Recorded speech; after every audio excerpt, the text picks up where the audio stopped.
Good evening, my friends. It is FPS Astro here today to talk about stock market, NYSE, New York Stock Exchange, ticker AMC. It's just so much fun to do. I can't not do it. The accent, whatever. Okay. There's the little ADHD introism out of the way.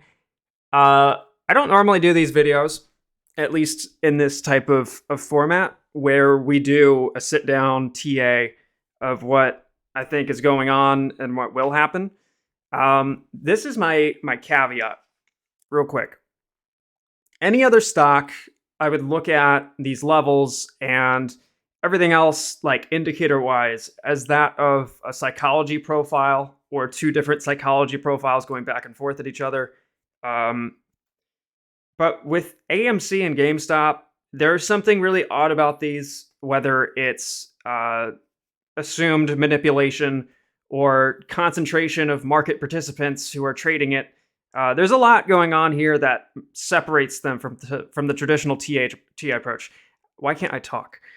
So everything that I say going forward, please take that caveat and apply it here. And, do what you will with it, but these stocks are not traded typically. So I really want to make that clear. But we're going to keep going with it anyways. We're going to kind of take the standard approach, remove the psychology from it, and we're going to look at this from a pattern perspective, almost like a quasi-algorithmic approach. What do these patterns and these motifs that keep happening seem to suggest? Because for as much as people want to say that it's a manipulated stock, why would you do TA? That's actually the point. Because if it's manipulated, that means that humans are in control of it. And if humans are in control of it, we're assuming that there's less amount of people in that case because it's manipulated. You need to have as minimal participants as possible doing supposed manipulation. So if it's a human doing it, humans exhibit patterns, traits, motifs, attributes, and the entire point of this is to try and create a display of those that we can use to go forward. There's my TED Talk. Okay. So I've got a couple indicators up here, right? If this looks a little overbearing, just stick with me here. I promise you it's not as bad as it looks. This is all the way from late May to present. Let's go ahead and break down the indicators real quick, and then we'll move forward. So from top to bottom, we have these blue and green boxes that you see. These are supply and demand zones, basically. These are order blocks that have historically presented themselves. Anything in blue is a point at which you have a surplus of supply. Anything in green is where you have a surplus in demand. If you're a part of the Wyckoff Club, you would recognize these as accumulation and distribution zones. And historically, looking back, it starts to really create an interesting picture. Anytime you see something go into the green zone, you're thinking of that as this extreme institutional buy area. Anything in blue is where you'd see institutions sell off, but that does not mean that they go in any particular direction.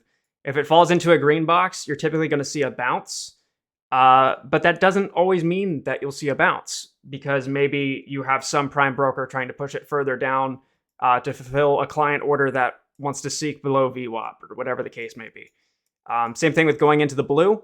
Just because it goes into the blue does not mean it will be rejected. It might be someone trying to actually sell at a higher price from an institutional standpoint. Then we also have down here in the bottom left, right next to Georgie Carlin's face, we have, this is the higher time frame chart overlay. This is on the 4 hour. And what's cool about this is that you can track the pattern that you're in regardless of what time frame you're in. So right now, the chart itself is on the 1 hour, but this indicator is set to the 4 hour. And this is looking really, really good, by the way. If you've been around the channel, you know what this means. We call this the incline whipsaw, the ice climbing dagger pattern, whatever you want to call it. But this is typically like the staple bullish pattern for AMC and GameStop. But this gives you like a more macro approach as to what's going on without having to change what time frame you're on chart-wise. And then all the way at the bottom, we have our volume direction candles. This down here is used to track which way volume is going. So if you close green in price, all of that volume will be charted upward down here. If you close red in price, then your volume will be charted downward.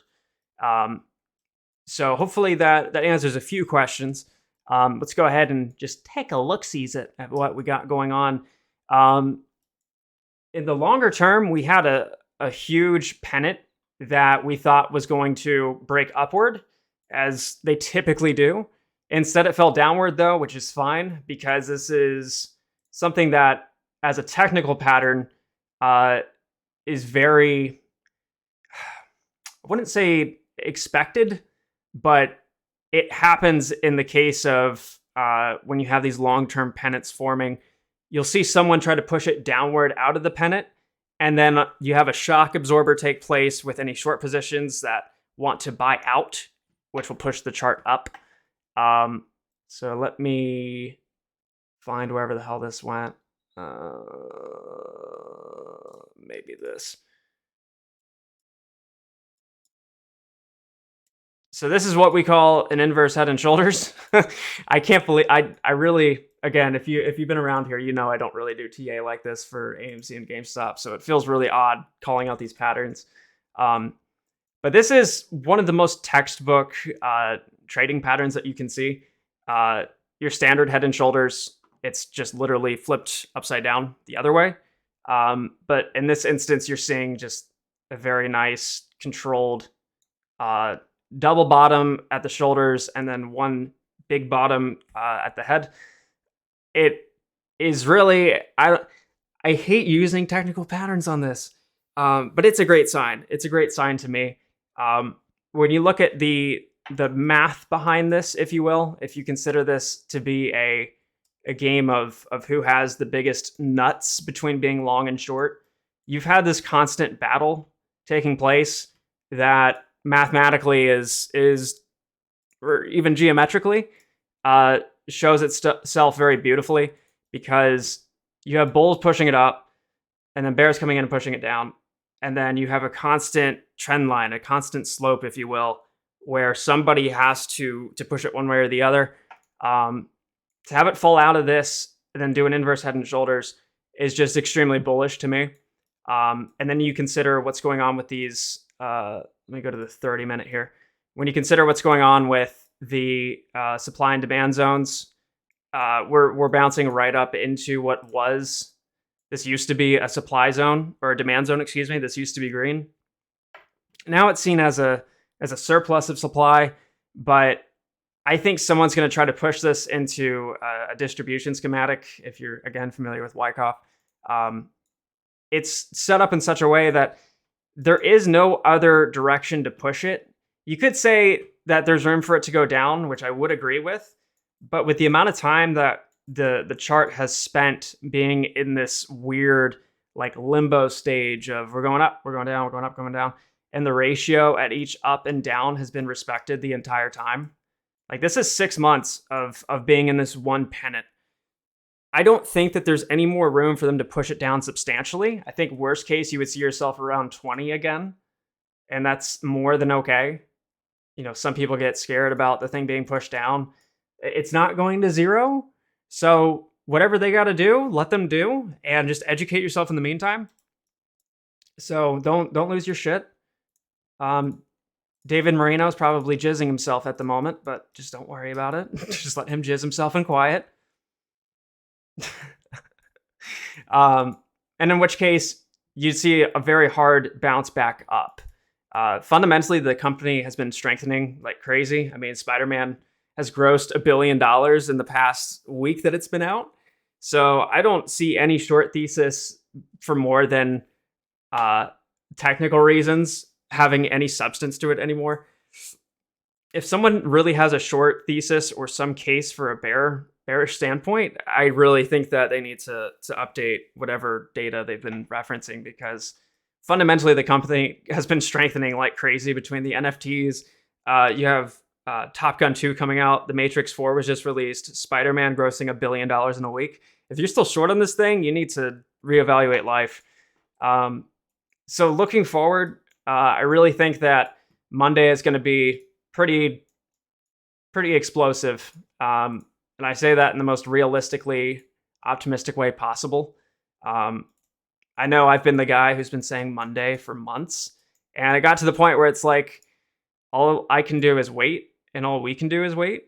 So that's just where I'm at. But every week pushing forward, we see more and more cases for this thing doing something crazy any week now.